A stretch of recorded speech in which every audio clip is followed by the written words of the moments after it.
Me gustaría un poco que nos hables, en primer lugar, de lo que también se conversó, estas épicas colectivas, especialmente de los soldados, y en el caso de los norteños, ¿no? Cómo estas columnas norteñas que van a ser importantísimas en el triunfo en Junín, de alguna manera no tienen el papel protagónico que merecen. Entonces hablemos un poco de ellas y de algo más que también se conversó, que es Trujillo conformándose, o la Libertad conformándose como una suerte de región, ¿no? De pequeña nación que tenía pues una serie de proyectos, digamos, políticos, ¿no? Entre los cuales, por supuesto, estaba su validación por su participación en la batalla de Ayacucho y que va a ser desbaratado este proyecto con la llegada de Bolívar. Sí, el Ejército Unido Libertador, bajo el mando de Sucre, al momento de la batalla tenía aproximadamente más de 6.000 combatientes.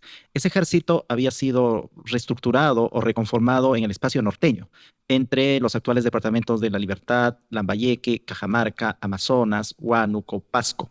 Eh, un espacio muy particular, una macroregión que llevaba incluso hasta la zona sur del actual Ecuador, articulada y conformada en torno a redes mercantiles, redes comerciales que llegaban hasta el Caribe, hasta Jamaica, hasta Cuba, hasta la actual República Dominicana. Ahora, eso generó una buena cantidad de recursos en el espacio norteño que en el momento de la independencia fueron invertidos en la guerra. O sea, no nos olvidemos que el espacio norteño, desde una época tan temprana, en la etapa final de la independencia como 1820, se identifica con los patriotas, se identifica con el rompimiento, con el sistema monárquico español. Entonces, muchos de estos recursos son invertidos en la reconformación del Ejército Unido Libertador para la campaña final de 1824. Bolívar incluso abandona Lima, se instala primero en Pativilca, luego se va a Trujillo. Al empezar a formar el ejército, recorre todo el territorio de estos actuales departamentos que he mencionado. Allí recluta a una gran cantidad de soldados. Aproximadamente el 40% del Ejército Unido Libertador está conformado por soldados peruanos reclutados en ese espacio, pero ahí también consigue los recursos, manda a fabricar el armamento, manda a fabricar los uniformes. Los soldados se entrenan adecuadamente. El historiador Frank Díaz Pretel, que nos acompañó en estas conferencias de Ayacucho que tú mencionaste, señalaba que incluso una buena cantidad de soldados fueron incorporados a los húsares del Perú, entrenados para combatir en el escuadrón de caballería y tuvieron una destacada participación en la victoria de Junín del 6 de agosto de 1824. Entonces, y esos soldados son los que continúan la campaña final y terminan enfrentados con el ejército del rey el 9 de diciembre de 1824, posibilitando el logro de la victoria final. La Legión Peruana y la Guardia también en cierta medida tiene su base en su formación en esos amplios territorios. Entonces, el aporte norteño es muy importante, tiene que ser muy visibilizado en las narrativas sobre nuestra historia de la independencia y sobre nuestra historia nacional.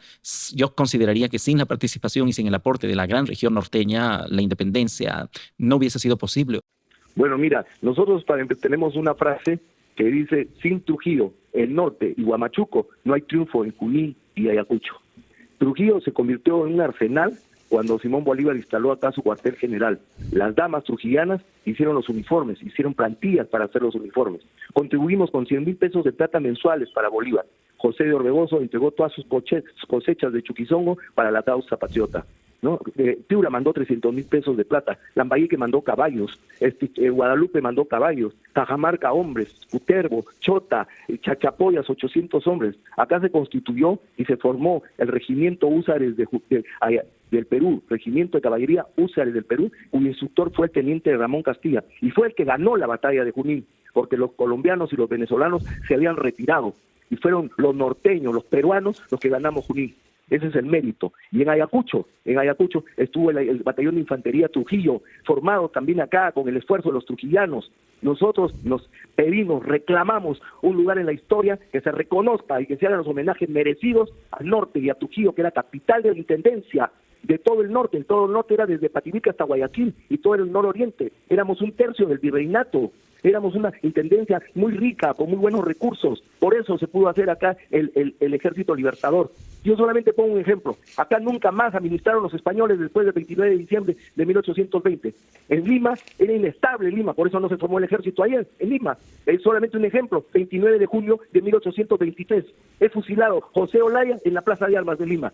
¿Qué nos demuestra eso? Inestabilidad total. Acá en el norte no. Acá fuimos patriotas. ¿Quién conforma el ejército español?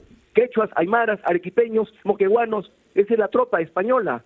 Y la tropa patriota éramos puros norteños. Por eso reclamamos un espacio, le reclamamos a la Presidenta de la República que haga un homenaje acá, que se deje algún monumento especial recordando el aporte norteño, el aporte trujillano a la causa de la patria. Como dijo Bolívar en 1826 al instalar la Constituyente, ¿qué dijo Bolívar? Dijo, el Perú le debe su independencia a Trujillo.